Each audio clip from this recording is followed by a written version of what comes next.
नमस्कार दोस्तों, मैं सदानंद कुमार। स्वागत है आपका आपके YouTube चैनल एसबी ज्ञान पर। तो दोस्तों, आज हम बात करेंगे चाणक्य नीति पर। आज हम चाणक्य पंडित के 7 नीतियों पर बात करेंगे जो प्रत्येक व्यक्ति को इसकी जानकारी होना जरूरी है। तो दोस्तों, बने रहे हमारे चैनल पर, वीडियो को अंत तक देखें। अगर आप हमारे चैनल पर नए हैं तो सब्सक्राइब करें और साथ में बेल आइकन का बटन भी दबाएं ताकि हमारा वीडियो का नोटिफिकेशन सबसे पहले आप तक पहुँचे।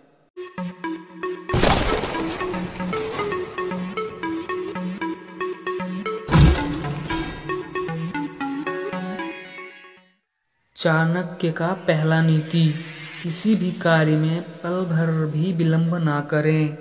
आइए दोस्तों, मैं इस नीति को आपको एक दोहे के माध्यम से समझाना चाहता हूँ। कल करे सो आज कर, आज करे सो अब, पल में प्रलय होएगी, बहुरी करेगा कब।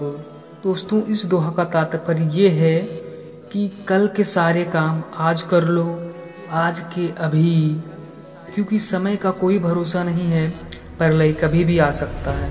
दोस्तों, जो भी काम आपको करना है, जो भी काम आपने सोच के रखा हुआ है, उसको टाले ना। ये ना कहें कि इन्हें कल करूँगा, क्योंकि समय का भरोसा नहीं, कभी भी कुछ हो सकता है। इसलिए जो भी काम आपने सोचा है उसे तुरंत करें, अभी करें, अब करें, इसे टाले ना। मैं दोस्तों इसको एक और रामायण के कुछ हिस्से से मैं आपको समझाना चाहता हूँ। जब रावण अंतिम सांस ले रहा था, तब श्री राम जी ने लक्ष्मण से कहा कि जाओ रावण से कुछ शिक्षा लेकर आओ। तो उस समय रावण ने जो लक्ष्मण को शिक्षा दी थी वो भी इसी के विषय में था कि जो भी काम आपने सोचा है उसको टाले ना। जो भी शुभ काम आपको करने हैं उसको आप टाले ना, उसको तुरंत करें, क्योंकि समय का कोई भी भरोसा नहीं, वो कभी भी बदल सकता है, कभी भी कुछ हो सकता है। क्योंकि रावण ने बहुत सारे इच्छा थी उन्हें करने का, उन्होंने बहुत सारे कुछ करने का सोचा था, लेकिन सब उसका ख़त्म हो गया क्योंकि वह टाल के, वो आलस्य के कारण वो नहीं किया। तो दोस्तों, आइए हम जानते हैं चाणक्य का दूसरा नीति। किसी विशेष प्रयोजन के लिए ही शत्रु मित्र बनता है। दोस्तों, अगर आपका कोई शत्रु है, वो आपसे मित्र यानी दोस्ती करना चाहता है, तो उसके पीछे उसका कोई विशेष प्रयोजन होगा, उसका कोई विशेष लक्ष्य होगा, उसका महत्वाकांक्षी होगा। तो दोस्तों, ये सब आप सोच ले समझ कर उससे दोस्ती करें। ये चाणक्य जी महाराज के जो है सो दूसरे नियम। चाणक्य का तीसरा नीति, प्राप्त धन, भोजन और अपनी स्त्री में ही संतोष करना चाहिए, लेकिन ज्ञान अर्जन, तप, दान करने में कभी संतुष्ट नहीं होना चाहिए, इन्हें लगातार बढ़ाते रहना चाहिए। तो दोस्तों, जहाँ तक संतोष की बात है तो प्राप्त धन, भोजन और अपनी स्त्री में ही संतोष करना चाहिए, परंतु ज्ञान अर्जन, तप, दान करने में कभी संतुष्ट नहीं होना चाहिए। ऐसा तो नहीं है ना कि आप एक बार भगवान का नाम ले लिए तो फिर आपको कभी लेना नहीं होगा, एक बार दान कर दिए तो फिर आपको मतलब। तो दोस्तों, जहाँ तक बात ज्ञान की है, तप की है, दान की है, तो हमें इन सब में कभी भी संतुष्ट नहीं होना चाहिए। जब जितना हो सके हमें तप करना चाहिए, जितना हो सके उतना दान देना चाहिए, इस सब चीज़ में हमें संतुष्ट नहीं होना चाहिए। अब हम चाणक्य का जो चौथा नीति है वो बहुत ही कड़वा सच है। तो आइए हम जानते हैं वो क्या है नीति। एक अनपढ़ आदमी की ज़िंदगी किसी कुत्ते की पूंछ की तरह बेकार है, उससे ना उसकी इज्जत ही ढकती है और ना ही मक्खियों को भगाने के काम आती है। इस नीति में चाणक्य ने एक अनपढ़ आदमी को कुत्ते की पूंछ से तुलना की। आने वाले भविष्य को अनपढ़ ना रखे, पढ़ाएं, बिना ज्ञान का कुछ नहीं होता है।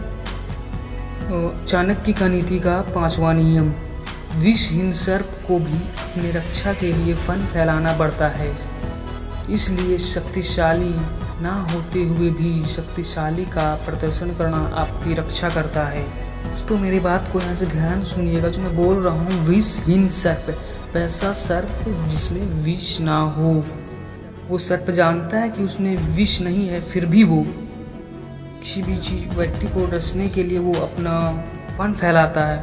तो इसका तात्पर्य ये है कि अगर आपके पास शक्ति नहीं है लेकिन फिर भी आप शक्तिशाली का प्रदर्शन करते हैं तो ये आपका ही रक्षा करता है। चाणक्य की छठी नीति। दोस्तों आइए हम जानते हैं चाणक्य का वो छठा नीति क्या है। शेर से यह बढ़िया बात सीखे, जो भी आप करना चाहते हैं एक दिल से और जबरदस्त प्रयास से करें। तो दोस्तों यहाँ चाणक्य जी ने शेर की तरफ इशारा करते हुए हमें ये बता रहे हैं कि आप जो कुछ भी करना चाहते हैं शेर की तरह जबरदस्त प्रयास से करें, चाहे वो आपका गोल छोटा हो या बड़ा हो। जिस प्रकार शेर अपने शिकार को पकड़ने के लिए चाहे वो शिकार भेड़िया हो या खरगोश, दोनों को सेम झटके से झपटता है, उसी प्रकार हमारा गोल चाहे बड़ा हो या छोटा, हमें सेम अटेम्प्ट से उन्हें अचीव करना चाहिए। दोनों में हमें दिल से और ज़बरदस्त प्रयास से करना चाहिए। चाणक्य का 7वां नीति। तो आइए दोस्तों देखते हैं चाणक्य का 7वां नीति क्या है।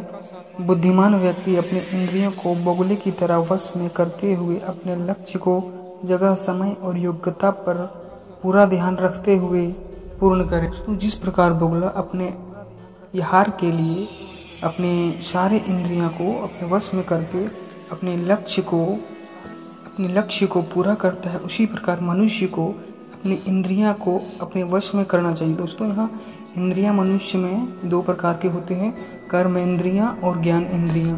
कर्म इंद्रियां होते हैं 5 और ज्ञान इंद्रियां भी 5 होते हैं। कर्म इंद्रियां वो होते हैं जिससे हम कोई काम करते हैं, मुंह, हाथ, लिंग, गुदा और पैर, ये सारे 5 हमारे कर्म इंद्रियां हैं। और ज्ञान इंद्रियां वो होते हैं जिससे हम ज्ञान प्राप्त करते हैं, नाक, आँख, कान, जीभ और त्वचा, ये 5 ज्ञान इंद्रियां हैं। दोस्तों इस सारे इंद्रियों को अपने वश में करते हुए मनुष्य को कोई भी लक्ष्य को हासिल कर सकते हैं।